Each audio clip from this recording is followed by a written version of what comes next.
Thank you, Dr. Tenelian, for that wonderful introduction, but even more, thank you for your vision and your leadership in this first year of this program that in only 15 years has grown so exponentially, leading the field in harnessing the international power and leadership of this university. It's impressive to see the cross-disciplinary nature of this. And 15, I guess, is the crystal anniversary. And maybe we should go to Greektown and throw some crystal and shout Opa in celebration. Thank you as well to to Thea Kendall Green, all of your good work here and good luck in St. Andrews. And we'll be looking forward to seeing you when you come back to the law school or otherwise. I also want to thank the faculty and staff of PICS for your commitment to intellectual inquiry, to academic excellence, and to teaching this new generation of leaders. Thank you as well to those here at the Michigan Theater, those who prepared the food for us for this reception, and those who are going to be cleaning up for us after we leave.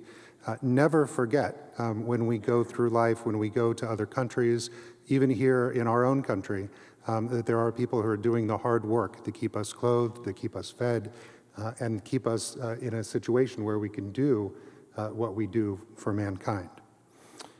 Thank you, graduates, for your hard work all of these years at Michigan and your hard work in the coming years, what you're going to accomplish. But especially thank you, family members. Family members who are with us today, especially those for whom this might be your family's first graduation. Graduates, it's your day, but let's take a moment to celebrate those loved ones here and outside of the room as we go forward into all of this.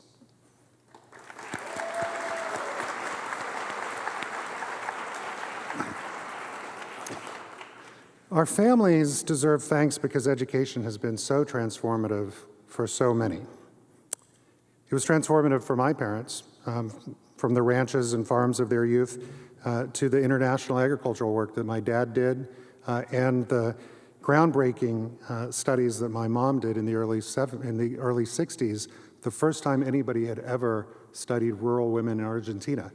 All these years later, still pretty cutting edge work.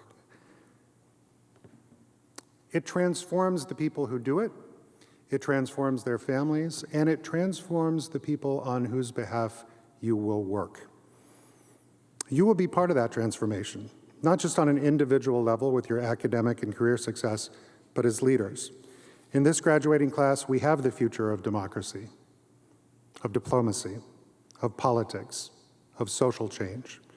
People whose learning has, as the poster says, transcended borders, but also now young professionals whose impact is going to transcend those borders.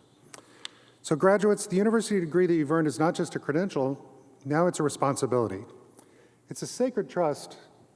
It's a sacred trust in no small part because access to education has not always been just an engine of social mobility. It's also been used to exclude, suppress, and marginalize. It's both the tool of solidifying and the tool of dismantling inequities. That's why it's so often been contested. That's why it's worth fighting for. This land was once on the other side of a border. This was international. This was France. This was England. This was native. A contested land, fought over. We are only 40 minutes away from a national battlefield park. Treaties negotiated. Some of you will negotiate treaties. We negotiate treaties with sovereign nations. We negotiate treaties with foreign countries. Your diploma has the date of a treaty on it. It is a sacred trust that you now hold.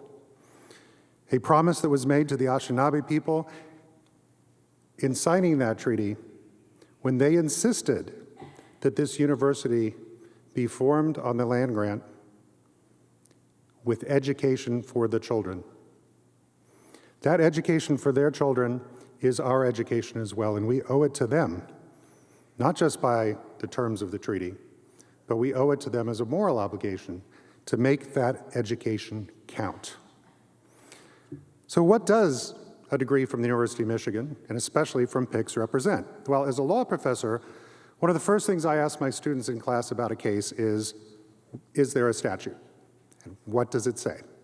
So I went and I looked, and we're going to consult the rules to see what the University of Michigan had to prove about each of you in order to get LS&A to send up the paperwork so that the regents could actually then decide to grant this degree. And here's what LS&A says about all of you. International studies students will be exposed to topics such as global health trends, human rights and refugees, cultural homogenization and hybridization, environmental and energy crises, terrorism, transnational social movements, immigration, and the spread of technology. So with that in mind, I want to talk to you today about great technological, cultural, economic, and legal changes. A new generation strains at the limitations of prior assumptions and power structures. The establishment, nervous about the risk of being replaced, seeks to enshrine its dominance through political restrictions and heavy-handed law enforcement even. Confrontations, some violent, some through the political process, unfold over racial equity, the rights of workers, gender norms, and ballot access. Famine and political repression trigger mass migration, reshaping the ethnic balance in receiving countries, testing public health and education systems, and also, however, fueling long-term economic growth.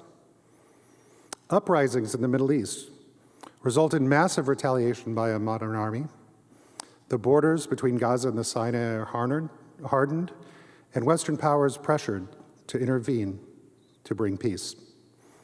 New technologies allow for lightning-fast sharing of information and the ability to travel at breakneck speed, changes that both unleash globalized capitalism and linkages among non-governmental actors that stand up to it.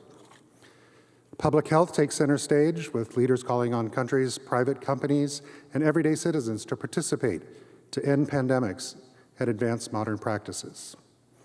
The climate becomes a concern, such as soil erosion and flooding from deforestation in places like New Zealand, or species suddenly becoming extinct in Scotland.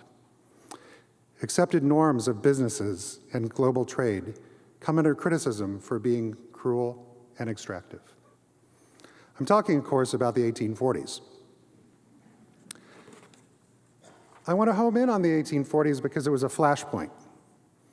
It's a comparator for what we're going through, what we feel like we are in the middle of, and what sometimes feels unique to us, unique to the modern era, unique to our lives. But it was a flashpoint not only for a radical restructuring of economies and governments, but because it was also a time of great cultural ferment. The rise of human rights, the rise of non-governmental infrastructures, all of the things that you've studied in your time here at PICS. As you've heard, I was the U.S. anti-slavery ambassador, so the human rights issue that I was most directly involved in has been the centuries-long fight against all forms of slavery. First, it was abolishing the transatlantic trade. Then it was ending race-based chattel slavery. Then it was confronting peonage and debt bondage. Now, today, it's about stopping human trafficking and preventing slave-made goods and materials from tainting our supply chains. But much of what you see in the global movement traces back to the 1840s. In the United Kingdom, coming on the heels of full emancipation, the British abolitionists recognized their leadership in that global movement. And they brought together the world in the first global human rights conference, the Anti-Slavery Convention. They had created a new form, the non-governmental organization, complete with processes, governance, corresponding organizations in other countries, and a policy-influencing mission. The group that held that convention in 1840 is the oldest continually operating non-governmental organization in the world, Anti-Slavery International. And today, they're working to confront bonded labor in India, ensure victim care in the United Kingdom, emancipate the enslaved in Mauritania, and promulgate new rules for business and human rights. A truly global movement that has lasted throughout time and space. Back to the 1840s. The linkages between the British and American abolitionists were critical to the growth of the anti-slavery movement as a source of ideas, funding, and even a place of refuge from political violence of the slaveholders. But the legal and cultural limitations of the early Victorian period also played a role. The American women abolitionists who traveled to London for that world meeting were excluded from the room, an event that inspired them upon their return to knit together the U.S. women's movement and fight for their political access, to fight for legal identities separate from their husbands, separate from their fathers, even as they continued to lead the abolitionist struggle. There's somebody who emerges from that time period who I think is relevant for us today as we think of the transformational effect of education in times of change. To my knowledge, he never had a graduation ceremony, but he certainly deserves to be recognized. During the Obama administration, pre-pandemic, video conferencing was a really big deal. Nobody really knew how to do it. You'd have to get a bunch of people into the room, everybody would do sound checks and set up, and finally at some point you get escorted in and you'd have to sit, kind of wait for the other side to pop up. And I was surprised one time when suddenly here was the foreign minister of another country who came on when we weren't really expecting him to go live, and the first thing that he asked was, what president is that on the wall behind you? I had to turn and I had to look at whose portrait was hanging behind me.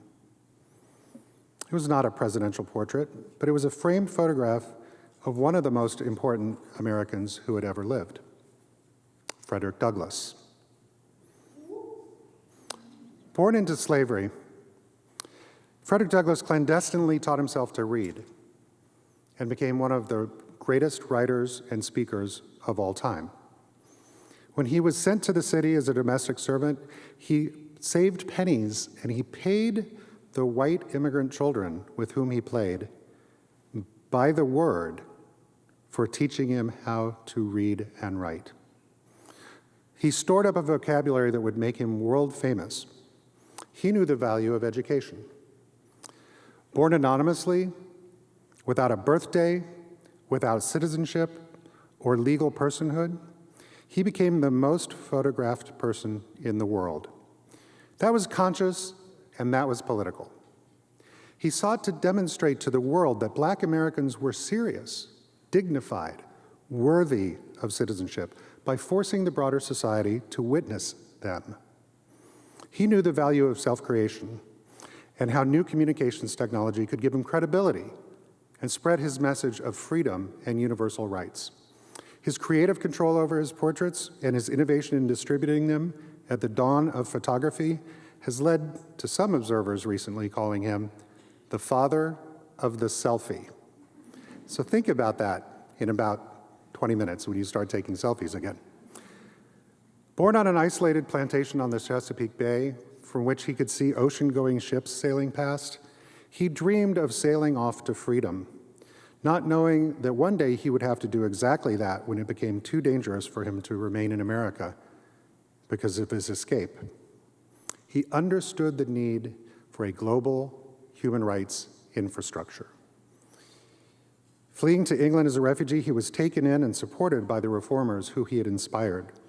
Returning to the United States after a negotiated settlement gained his freedom from the owner, who was probably also his father, he became a renowned speaker and journalist. He understood the universality of human rights, from his individual context to the broader community. He saw beyond the immediate need for freedom and human rights of Black Americans to a broader human rights agenda. He was one of the few men in the room at the Seneca Falls Convention, which those women who had been excluded from the room in London had come back to start the women's movement in this country. He was the major mover over those 3 days for the inclusion of voting rights for women on the agenda, a success he would not live to see come to fruition. Here's what he published about it the next day in his newspaper, the North Star.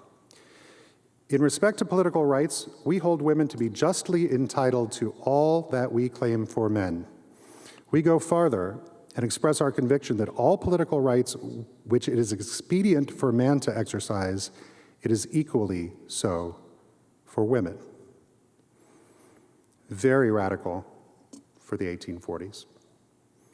He understood that equality, women's right, or the right to be free from slavery were not gifts to be granted by the powerful to those who held them, but rather something that all people possessed.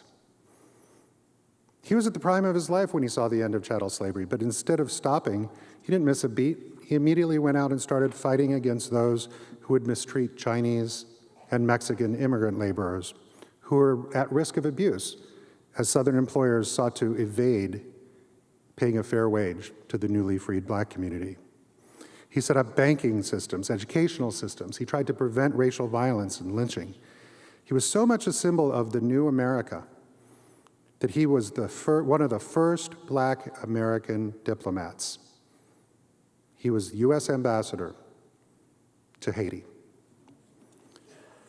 And on the last day of his life, he spent most of the day on the podium with Susan B. Anthony at the triennial meeting of the National Council of Women, working still to the end for women to be able to vote, only to be stricken with a heart attack during a break in the conference. He died as he lived, fighting for human rights. He certainly transcended the borders of race, of class, of sex, of nationality, of slavery, of freedom. So how's Frederick Douglass relevant to Michigan? How is he relevant to us today? Well, in January of 1867, Frederick Douglass got off a train here in Washtenaw County and came and spoke to a packed house. He warned against one-man government of a monarchical presidency at a time when Andrew Johnson was trying to prevent true Reconstruction. He called for the elimination of the pardon. He called for the elimination of the veto, and he warned of the dangers of political patronage if the president became like a monarch. A true globalist, having rooted his human rights activism in universal rights, he was finally proud of the United States, feeling that with the victory in the Civil War, the Constitution was finally delivering on its promises of participatory democracy and freedom. But I want to highlight one part of his remarks that shows how he was an astute observer of the international discourse of the day. A comparativist who understood the global exchange and contestation of ideas. To understand not just how America saw the old world, but how the world saw America. As he urged his fellow citizens to fight to protect this fragile American democracy, he also challenged them to re-examine their tendency to believe, without reservation, in the superiority, the exceptionality of the American system, which was, after all, one of the few democracies in the world at the time.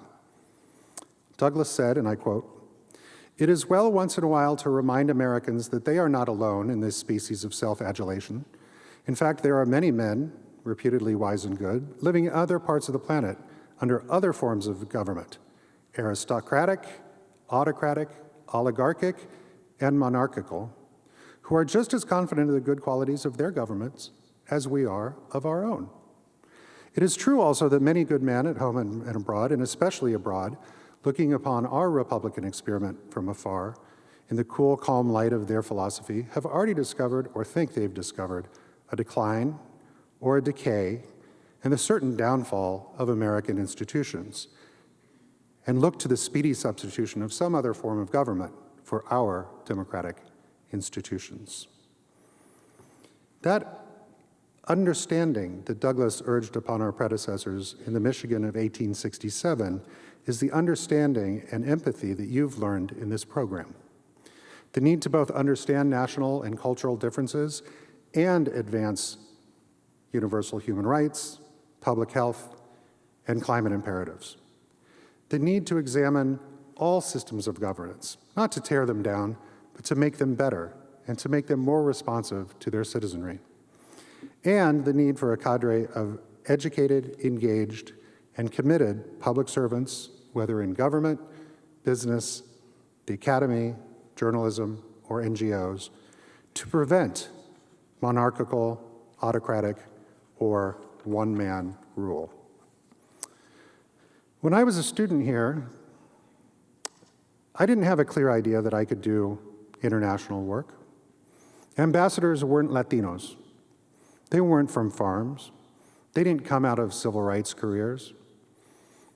So often we need to see ourselves in those fancy people to be able to claim our seat at the table, to be able to dare follow them into this work, to see ourselves making a global impact. I've spent so much time on Douglas tonight because I think there's something in his life and career for almost everyone who's graduating this year in International and Comparative Studies, something that you can see of him in yourself. He's reflected in the people that you hope to help, the countries you hope to represent, and the careers that you hope to have. Let's review. Enslaved and marginalized, resistor, migrant, refugee, activist, public speaker, at a time, by the way, when you had to bring your fists as well as your notes up to the podium. Journalist, public intellectual, the first influencer. Don't forget, Selfie King in the 1800s. But he was more than just a pretty face. He was a women's rights leader, a civil rights leader, a labor leader, a banker, a convener, a U.S. Marshal, a U.S. ambassador, negotiating basing and refueling treaties for the Navy. And through all of it, a fierce moral voice, so much so that he has earned the title America's Prophet of Freedom. Frederick Douglass once said, "People might not get all that they work for in this world, but they certainly work for all they get." And you have certainly worked hard here at Michigan. You've prepared yourself to take up that mantle of service, to engage in this broader world, to transcend those borders, and to pay back that debt to those who've gone before us, whether the Anishinaabe chiefs who extracted a treaty promise that this university would stand for the excellence and education of the children, or Frederick Douglass and others up from slavery, representing the United States out into the world. In that spirit, your educational journey here has ended, and now let's get to work. Go Blue.